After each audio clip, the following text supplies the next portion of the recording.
Whenever someone hears someone talking about money, they get rigid.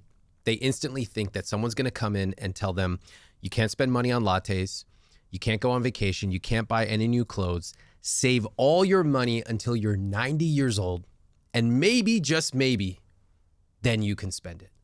And I don't believe in any of that. I think you should spend extravagantly on the things you love as long as you cut costs mercilessly on the things you don't. I think you should live a rich life today and an even richer life tomorrow.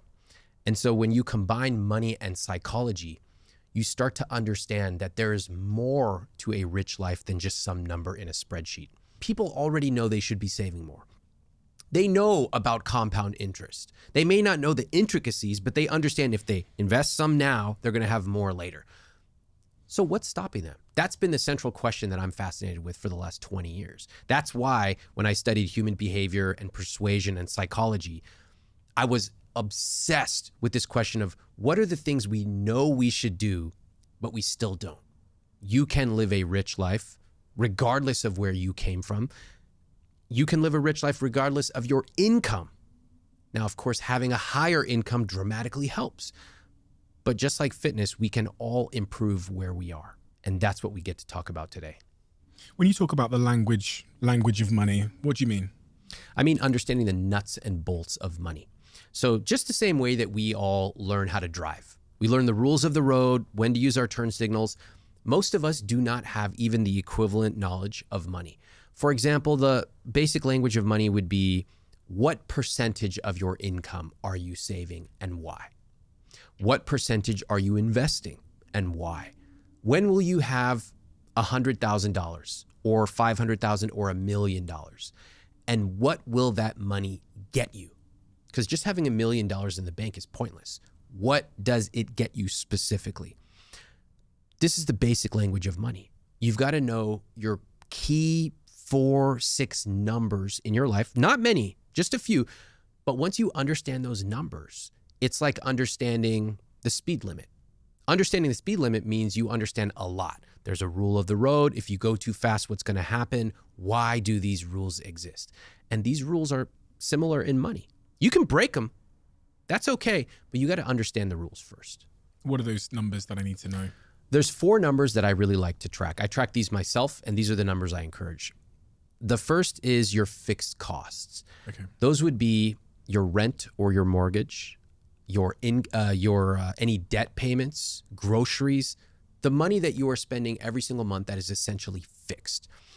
And the number I recommend for that is 50 to 60% of your take-home pay. So that would be if you're spending 50 to 60% of what you make, what you take home on your rent, your groceries, any debt payments, your car, you're in good shape. Okay. The next one is your savings.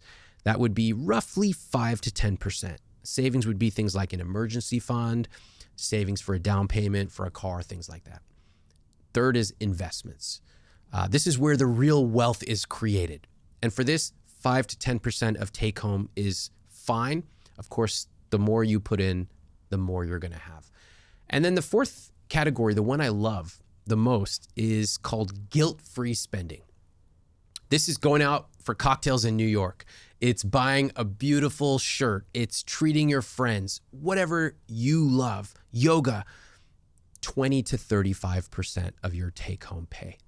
So if you're watching or you're listening to this, just take 15 minutes, back of the napkin, jot down your approximate numbers. You don't even have to get them perfect. And you will be able to benchmark how you are spending compared to those numbers.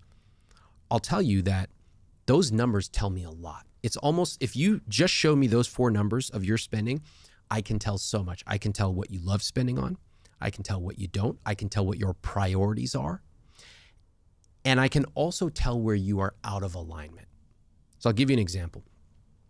When I ask people, what is your rich life? One of the common answers they say is, I want to do what I want, when I want. I go, oh God, not this answer again. I hear it every day.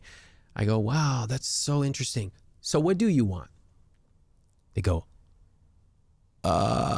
most people have never thought beyond a trite answer. So then the next answer I often get is freedom. I want freedom. I go, great, that sounds good. What is freedom? I want to do what I want, when I want. I look at their numbers and I see a huge payment that they're making to a 30-year mortgage. I see debt payments. I see car payments. And I go, now this is interesting. You want freedom, but you have essentially anchored yourself down to not be able to travel or to pivot or to move. How can those two be? How can you reconcile those two? And that dissonance is actually a fascinating moment. I love when we experience dissonance. We all do. I say that I want to work out more, but I don't work out more. Why?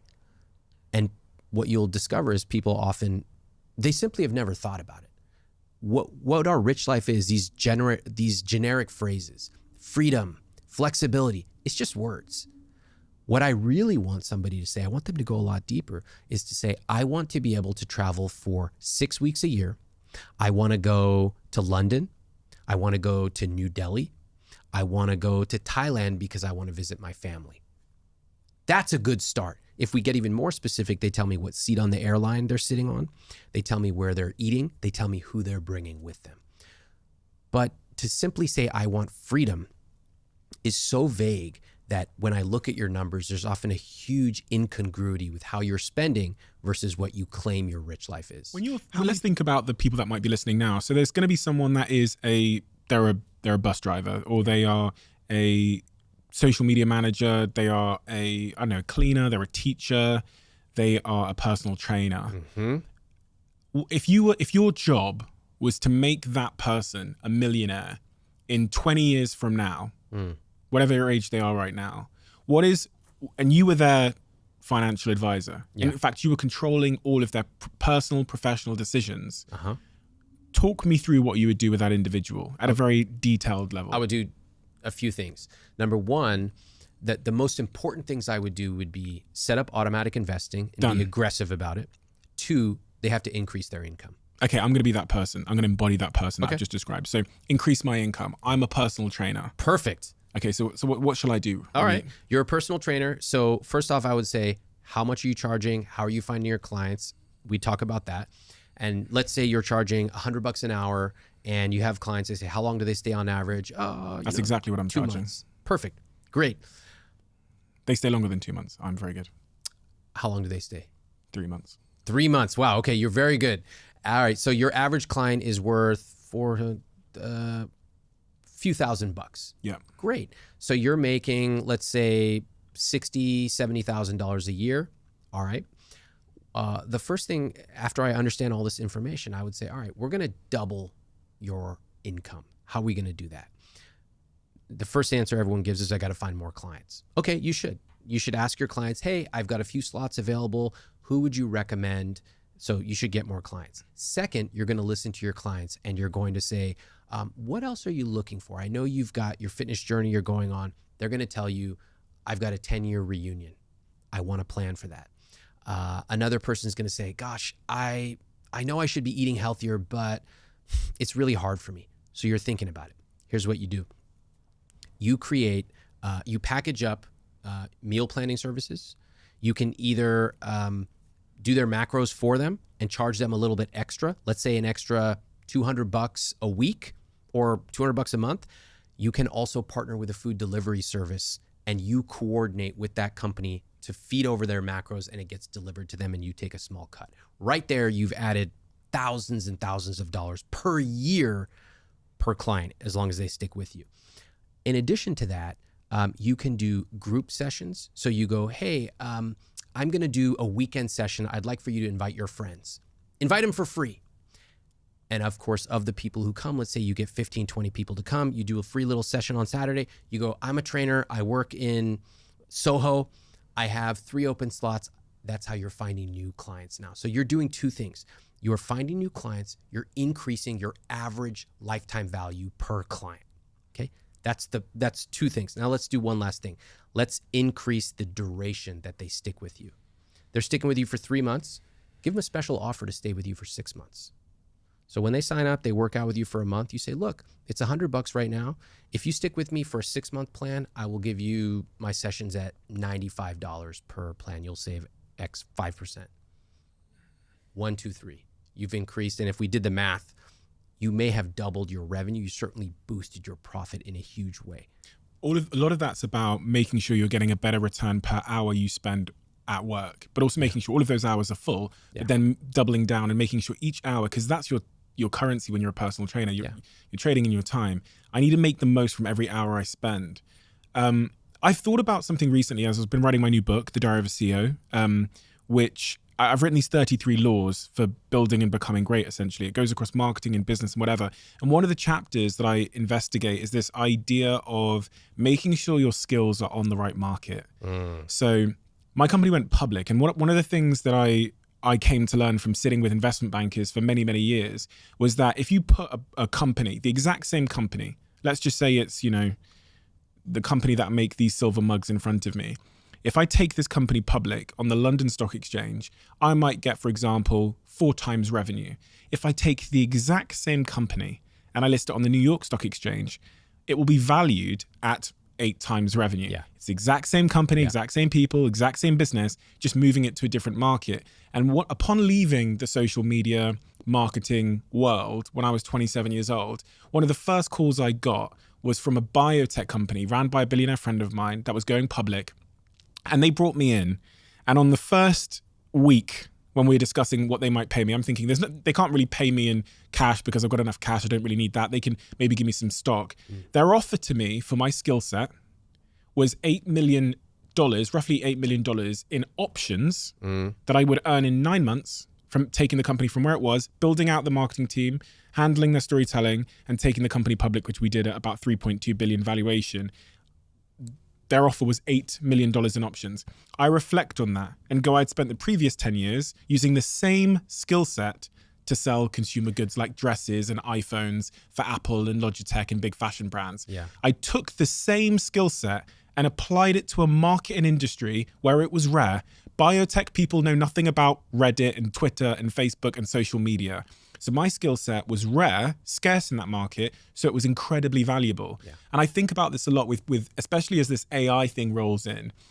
I think people should be looking at their skill sets and going, where is my skill set as a writer going to yield the greatest returns? I could be a social media manager, I could be a blog writer, or I could add a little string to my bow and become a scientific writer, or like work a writer in biotech, and you'll get paid. If you can add that little bit of knowledge to your writing skills, you'll get paid, I'm going to say 5 times, potentially 5 times more. Yeah.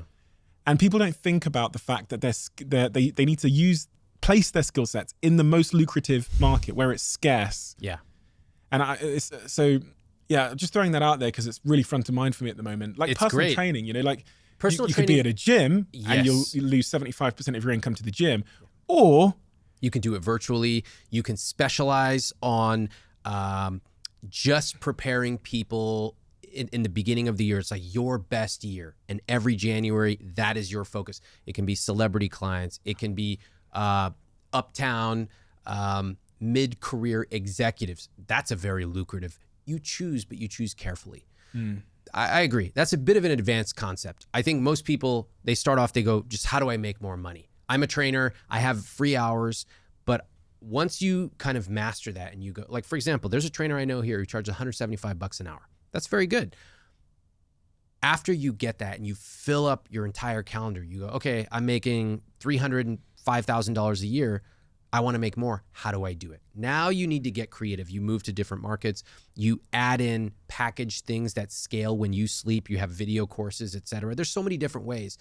But I think everyone would do well to listen to what you're saying, which is think about how to move up market or potentially to a totally different market.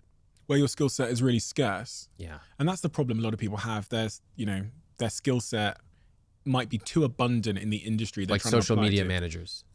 Social media managers is one thing, but that's a slightly different skill set because there's a wealth of knowledge there that is unique to that. Knowing the algorithms, knowing the platforms, there's a real creative element to it. But I think about my friend Anthony. He was a graphic designer, the greatest graphic designer I ever knew in Manchester. But he was designing nightclub flyers, and he's talked about this publicly before. For every nightclub flyer he designed, he got $50, the equivalent, $50 to $100, right? I had a conversation with him a couple of years ago about this, and I said, you're really specifically good at like luxury design. He's got that really like beautiful, chic, simple, but, you know, elegant design style. Yeah. I always go to him whenever I need design work like that. So I said to him, move to Dubai and go there and help design luxury brands. Yeah. And this guy did it. So he went from Manchester, where he was doing nightclub flyers, to moving to Dubai. And without revealing his financial position, what I can say is the same hour per piece of work is now yielding him tens and tens more in returns. You know, instead of getting $500, he's getting $50,000 for a project. And it's just moving his skill set, the same thing, designing on the same software, to a different industry, which will appreciate and pay him more for the same skill. The lesson I take away from that, beyond his willingness to actually make a change, which is amazing, is that most of us do not think in terms of discontinuous jumps. We think, okay, I have $100 a month. What if I had $120 a month? Well, 20% is quite good. That's amazing. But what if I had $500 a month or 5,000? That's a discontinuous jump. And to get those kind of numbers, something big has to change. In business, moving markets, developing a new skill, partnering, all those things. But it's different. In investing, it's primarily time. And that's where we're not attuned to it. We go, well, you know, I only have like a couple $100 a month to invest. That's nothing. It's only going to turn into a few thousand. You go, no, you're not thinking about time, because the human mind is not made for compounding. So plug it into a calculator and you will be blown away. Same thing, buying a house. You're only thinking of how expensive your rent is, which granted, rents are very expensive, but you're not actually factoring in how much time and money it costs to pay taxes and maintenance and interest on your loan. You've got to get smart about running the numbers. And when you start to sit back, when you learn the basic language of money and you understand how you feel about money, whether it be I like status or I like luxury or I don't really care about XYZ, when you understand your own feelings, suddenly you can almost look at the chessboard dispassionately. You sit back, you go, okay, I see what's going on here. I even see how I am a player on the game of life when it comes to money. And then you start to say the most powerful question of all, what if? What if I earned more? What if I spent less? What if I decided I actually love traveling 2 months a year or buying a house because I can decorate it the way I want? What if? And then you can start to make moves that line up with your rich life. If you love the Diary of a CEO brand and you watch this channel, please do me a huge favor. Become part of the 15% of the viewers on this channel that have hit the subscribe button. It helps us tremendously, and the bigger the channel gets, the bigger the guests.